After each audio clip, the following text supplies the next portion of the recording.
Yo, welcome to my episode of Superkick Podcast. I'm your host, Ringside P. I know it's been a while. I got sick after WrestleMania, had to recover, coughing up snot and all this great stuff. But I'm back now. Before we get started, man, make sure you like, subscribe, share, comment, give me feedback. Check out the reels, check out the shorts, check out the TikTok to me on tables and pumps. You know, on Spotify, check out the Superkick store.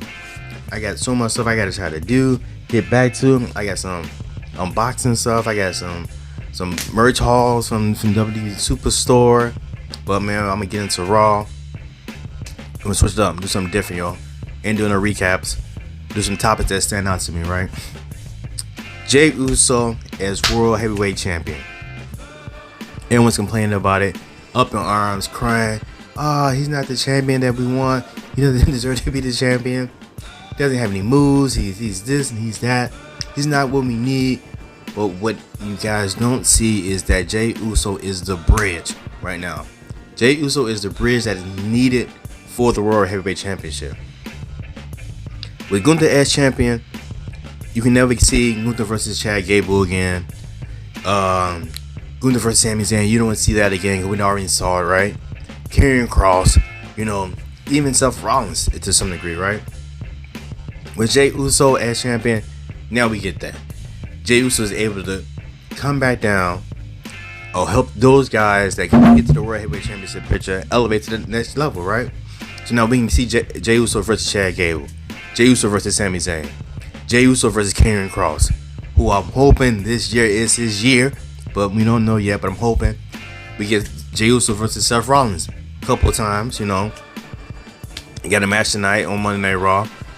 But we're gonna see that again. But man, like, Jey Uso is the bridge. I allow him to be the bridge to help elevate some guys that are stuck in the mid card up to that next level possibly. And that's what I got, man. Like, I'm here for Jey Uso. I think it's gonna be not the best title run, but in the end, it's gonna help out so many other guys, and that's what you want from people to do, right? So that's what I got, man. If you're here for Jey Uso as being the bridge and you can see that, man, comment below, man. Let me know what you think. Alright, I feel like this has been a kind of ongoing thing since watching wrestling, at least for the last couple weeks. Maybe before Cena kind of had that promo when he said he's not a face, he's not a heel, he's a human being. And then watching Paul Heyman deliver his truth, which was pretty truthful. You can't really disagree with that. And my question is, are we getting away from the era of people that are designated as heel and designated as face? Or are we just gonna just ride out with just people that we just like? They're not necessarily a heel, because Paul Heyman was honest. Like, I was in between a rock and a hard place. Like, I had no other choice, and I didn't betray one or the other. I just got both of them and went with Seth Rollins, and it was like, you can see that. And then you even look at like Drew McIntyre, for example, like him in the Damian Priest situation. For a whole year, he's been getting screwed over and over again. And he just wanted vengeance. He wanted justice, whatever he decided that would be. And it wasn't a twisted form of justice. It was like, I should be WWE champion. I should be World Heavyweight Champion. I should have been WWE champion, but the bloodline interfered. I should have been World Heavyweight Champion, but CM Punk interfered. All these different things constantly happening to me. Like, it doesn't necessarily make him a heel. I feel like we're getting closer and closer to the end of that. And like, how do you guys feel about that? Can WWE exist? Can pro wrestling exist without people designated as heel and face, and you just kind of just go with your moral compass? Is this a thing to where like John Cena now in ruining wrestling is turn the mirror and make us as fans look at ourselves? You look at WrestleMania 41, it wasn't John Cena versus Cody Rhodes, really. It was really John Cena versus the fans. And so the bigger question is, well, who won that? Did we win? Did John Cena win? Did the culture win? That's really the real question. And I don't know, I think I can get behind the idea of no heels, no faces, just characters, and they're just doing whatever they got to do to get to whatever they need to be. Excuse me. And if they necessarily do something that's bad, then it's like, yo, that guy is bad, right? Or this guy is good. Like, we look at Cody Rhodes and he's too polished, and you say, hey, something's wrong with this guy, right? Or John Cena right now, who's a heel, but it's too polished, so it doesn't even feel right, But look at Karrion Kross. He's not really doing anything bad. He's just kind of being honest. Same thing with Drew McIntyre, Paul Heyman, for that example. Seth Rollins, CM Punk, Roman Reigns. They're all kind of in that in between where you don't really know who they are or what side they really stand on. So you kind of just cheer with who you really like. I don't know, man. I think like I said, I'm here for no heel, no faces, just straight people. What do you guys think? Let me know. Man, next we gotta talk about Becky Lynch versus Lyra Valkyria, right? For the women's IC title. Questions on my mind is, will the title change hands? And if so, can Becky Lynch elevate the women's IC title, right? We as fans, we were so happy to finally get these women's mid-card titles, right? It was like, man, we've been waiting for these forever. So geeked, so on 10. And then only to kind of just be let down. Like, neither title was on WrestleMania for some reason. Why? Don't know, right? That's stupid. No real storylines being built around the titles. You got the champions facing the same people constantly. We just thought maybe this was going to elevate the women's division even more. They're going to put more focus on the women's division, and they just didn't do so. Like, this was the perfect opportunity, and they just didn't do so. And right now, this is the best thing for the IC title right now with Lyra versus Becky Lynch. And can Lyra elevate this title, or should it go to Becky Lynch? Man, what do you guys think? Is it best for Becky, best for business for Becky Lynch to have the IC title? But then what? I don't know, man. You guys let me know, man. Should Becky Lynch win Saturday, or should Lyra retain, man? Comment below. And while we still talking about Becky Lynch, she is, I gotta get back to her, man. Superstar with Superkick of the week, man. Becky Lynch, man, with some Adidas, high top Adidas. I feel like Becky might be signed to Adidas, low key.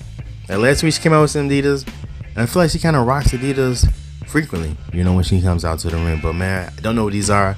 Just watching in real time, man. So man, you know what they are. Comment below. Would you rock them? How you feel about them, man? Becky Lynch, superstar, Superkicks of the week. These Adidas here, they dope, man. Like I said, I always like when people put the sneakers together with the fit. Becky Lynch killing it. Big time bats. The man, whatever you want to call it, back in business. She back with the sneaks, y'all.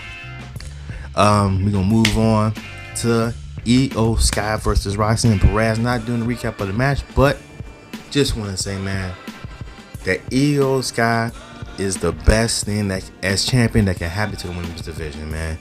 We are going to get some of the best matches, wrestling matches that I feel with Io Sky in comparison to anyone else with the championship, right? And it's all about making the division better, hopefully. Like they dropped the ball with the mid-card titles. Hopefully they're trying to do something with that with Lyra versus Becky Lynch. But right now in that women's division, excuse me, you can see Io versus Sammy Valkyria. You can see Io versus Roxanne Perez. I think Io then went down to NXT and had a match, tag team match. Like, this is great, man. Like, then see Io versus Liv Morgan when she come back. Excuse me. I just want to see great wrestling matches. And now the division isn't relying on star power. We're relying on great wrestling because the fans appreciate great wrestling. That's why the fans back Io so much. And now we can build stars from great wrestling, man. Like, I'm here for it, man. How do you guys feel about Io Sky as the women's world champion? You know what to do, man. Let me know. Comment below on that. Well, Backlash, we got Pat McAfee versus Gunther. No real need to really get into that because I really feel like this is just a setup for Gunther versus Goldberg. Really, Gunther's probably gonna not dog walk, but he's gonna, run through Pat McAfee. He's gonna make him tap out. He's gonna submit. He's not gonna let go. and all of a sudden you're gonna hear that Goldberg music, and then we're gonna set up for Goldberg versus Gunther, man. But I don't know if that's the match you guys want to see. I'm not sure if I want to see it either, but it is what it is, yo. I guess the last topic of the night is, how did you guys feeling about this new group with Braun Breaker, Seth Rollins, and Paul Heyman? Is it the second coming of the Monday Night Messiah? He's back with the jacket, or the coat, or whatever you want to call it. There's a lot about, man, the future runs through me. I'm the best for business.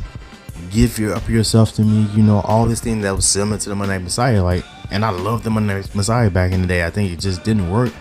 Just this pandemic era, kind of, and it was all in the Thunderdome. I think you really needed the fans for that, right?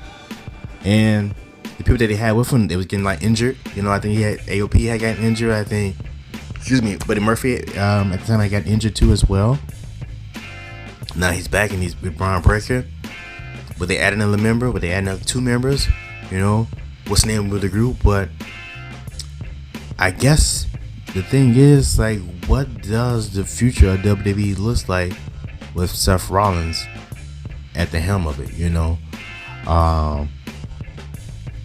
Is it less of that prototypical look like John Cena? These really buff dudes, or like Austin Theory. We get more into indie style wrestling, slimmer, style dudes, body shape. This different style of wrestling in general, a faster pace, not so much powerhouses, gone are the days of Brock Lesnar, I say John Cena, probably even Roman Reigns, that just look and this style. And now we switch to possibly Seth Rollins. We all know how this will eventually going to end. It's going to end with Paul Heyman and Braun Breaker turning on Seth Rollins, and now whenever that point happens, would this group have more members into it, to where this group is so deadly now you need Seth and Roman and possibly Punk to join forces to take down this group, a la Shield type of thing. But who knows, man? What do you guys think? Let me know. Comment below. Man, thank you guys for rocking with me. Another episode of Superkick Podcast. I'll be back again Friday. Like I said, I got some unboxing stuff I gotta do. Man, I'm just happy to be healthy and feeling good again, or whatever the case may be. But make sure you guys like, subscribe, curve stomp that subscribe button, man. Until next time, adios, peace.